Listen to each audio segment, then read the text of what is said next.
Euzu billahi mineşşeytanirracim. Bismillahirrahmanirrahim və bihi nəstəyin.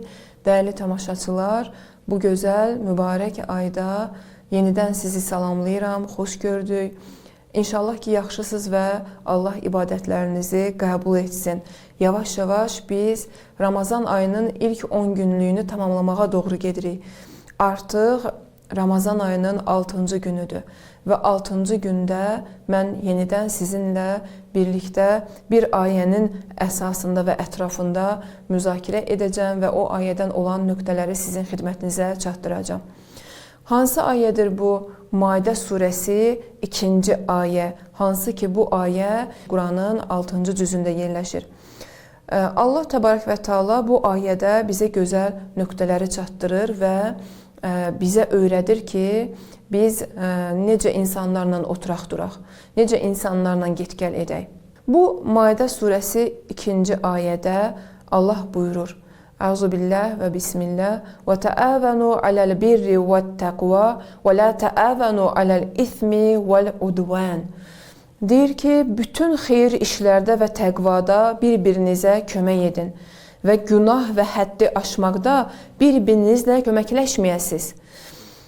Yəni, Allah Teala ayənin birinci qismində bizi xeyir işlərdə və təqvada, yəni pəhrizkarlıqda, Allahın sevdiyi işlərdə bir-birimizə kömək edib dəstək olmağa dəvət eləyir. Amma ikinci qismində isə bizə nəhy eləyir, yəni çəkindirir bir işdən. Deyir ki, nə badə günahda və həddi aşmaqda, yəni azğınlıqda bir-birinizə kömək etməyəsiniz. Bu ayədən mən sizin nəzərinizə əsas nöqtələri çatdırmağa çalışacağam ki, əvvəla bu ayəni oxuduqdan sonra mən sadəcə bu sözlə başlamaq istəyirəm ki, xoş o kəslərin halına ki, xeyir işlərdə və gözəl işlərdə bir-birinə kömək edərlər, dəstək olarlar. Xoş o kəslərin halına ki, harda xeyir varsa o işlərin ardıcan qaçarlar və harda xeyir işlər görənlər varsa özlərini onlara yetişdirməyə çalışarlar. Allah bizi dəvət edir ki, yaxşılıq və təqvada bir-birimizə dəstək olaq. Günah və təcavüzkarlıqdan çəkindirək bir-birimizi. Və müsəlmanları sanki Allah Teala səsləyərək birliyə dəvət edir. Yəni, ey bəndələrim, ey müsəlmanlar, bir-birinizi xeyir işə dəvət edin, bir-birinizi xeyir işdə kömək edin, günahda bir-birinizə dəstək olmayın. Baxın, xeyir işlərə bir çox nümunələr gətirmək olar. Bugün, əlhəmdülillah, sosial şəbəkələrdə biz yüzlərlə elanlar görürük, yüzlərlə insanların köməklərini görürük ki, əlbəttə etimat etdiyimiz şəxslərdən gedir söhbət və bizdən kömək istəyirlər, hansısa paylaşımı paylaşırlar. Ola bilər ki, bizim maddi durumumuz yaxşı olmasın və onlara maddi dəstək ola bilməyək. Amma ən azından biz maddi dəstək bu cür ola bilərik ki, başqalarından kömək istəyə bilərik və yaxud həmin o köməyin digər insanlara çatdıra bilərik, paylaşımları paylaşa bilərik. Hətta hansısa bir başqa ölkədə biz müsəlmanların səsini eşidiriksə ki, fəryad edirlər, bizdən kömək edirlər, biz onlara kömək etməyin yollarını axtarmalıyıq, dəstək olmalıyıq. Sözsüz ki, birinci öz yaxın ətrafımızdan başlamaq lazımdır. Keçən dəfə də mən bir ayədə, yəni 5-ci cüzdən olan bir ayədə qeyd etmişdim ki, Allah Teala yaxşılığa dəvət edəndə birinci ana-ataya yaxşılığa dəvət edir.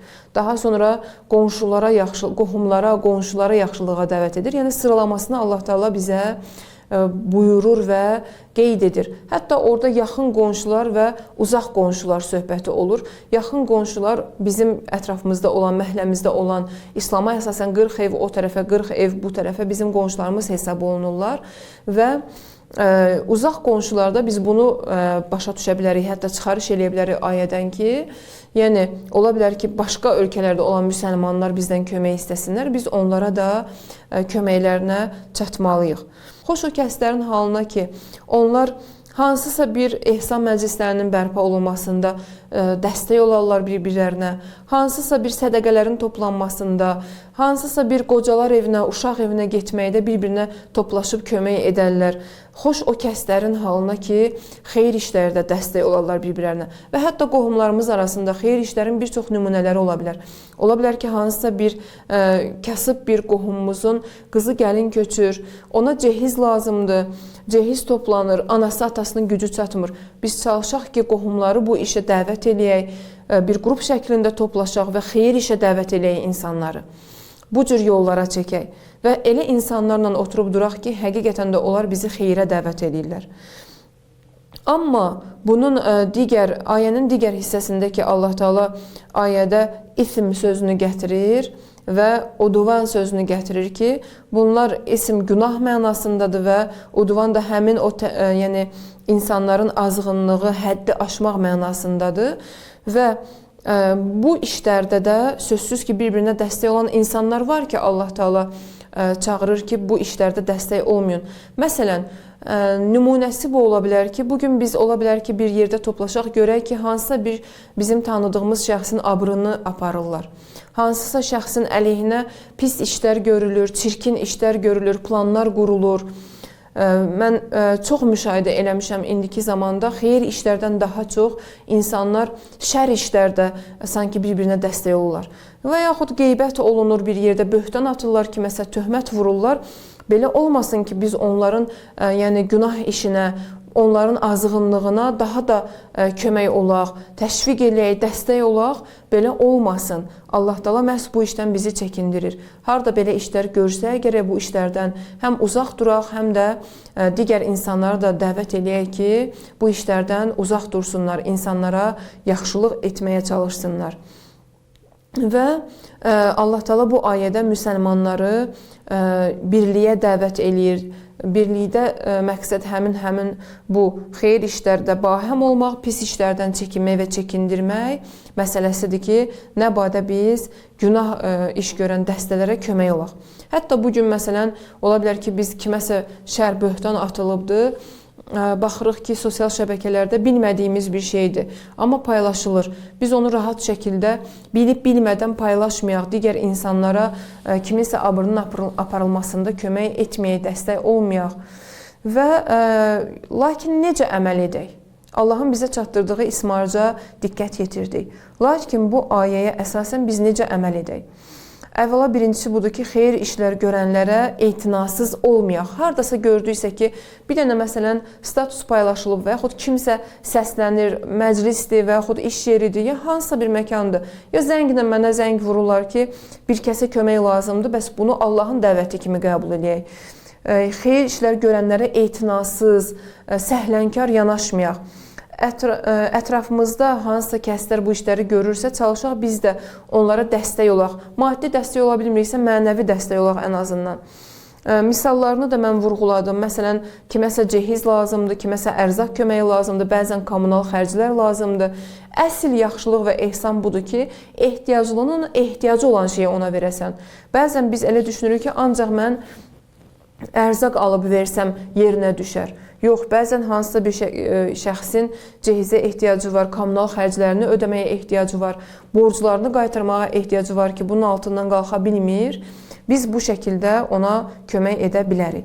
İkinci növbədə qeybət və töhmət və böhtanlar olan məclislərdən, cəmlərdən, işbirliyi görən şəxslərdən, bu zəminədə işbirliyi görən şəxslərdən qəti şəkildə özümüzü uzaq tutaq və həmkarlıq etməyək. Üçüncüsü isə xeyir işlər görmək üçün kiçik qruplar yaratmaq, ailəmizlə bərabər proqramlar qurmaq, qruplar yaratmaq və toplaşmaq, səmimi şəkildə söhbətlər etmək, proqramlar qurmaq və bu zəminədə dəstək olmaq. Yəni proqramlar qurmaq. Yəni mütləq bizim bu işlər üçün proqramlarımız olmalıdır. Xeyir işlər görmək zəminəsində proqramlarımız olmalıdır. Bəs məhz bu ay mən düşünürəm ki, insanın necə ki cismi paklanır, elmi cəhətdən bu sabit olub, insanın orqanizmi ac və susuz qaldıqca sanki onun bədənindən toksinlər təmizlənir, elmi cəhətdən bu artıq özünü sabit edibdir və xərçəng hüceyrələri məhv olur, müxtəlif xəstəliklərin yəni baş qaldırması aradan gedir. insanın cismi necə ki təmizlənir və paklanır. Məhz bu yüzdəndir ki, insanda ilk 3 gündə ürək bulanması, baş ağrıları, halsızlıq baş verir və daha sonra görürsən ki, insan adət edir buna. Eləcə də insanın az danışdığı, az yediyi üçün insanın ruhu da paklanır. Ruhu da hazırlıqlı olur ki, xeyir işlərə can atsın. Siz diqqət yetirin, hətta yaxşı işlər adət olmayan insanlar belə, adəti olmayan insanlar belə bu günlərdə, Ramazan günlərində hansısa bir kəsi axtarırlar ki, ona kömək etsinlər. İftar süfrələri açırlar. Evinə qonaq qəbul etməyən şəxslər belə çalışırlar ki, bir xurma ilə belə olsa iftar süfrələri versin. Və sözsüz ki, bu ay xaric olduqdan sonra da biz bu ruhiyyəni özümüzdə qoruyub saxlaya bilsək və hiss edə bilsək ki, həmişə və hər an Allahın və Allahın höccətlərinin huzurundayıq, o zaman bizim işimiz daha asan olar və davamiyyətli işimizi görərik. Artıq bu ayə barəsində də çatdıracağım nöqtələr sona yetdi. Sabah, yəni Ramazan ayının 7-ci günündə görüşmək ümidi ilə sağ olun, salamat qalın.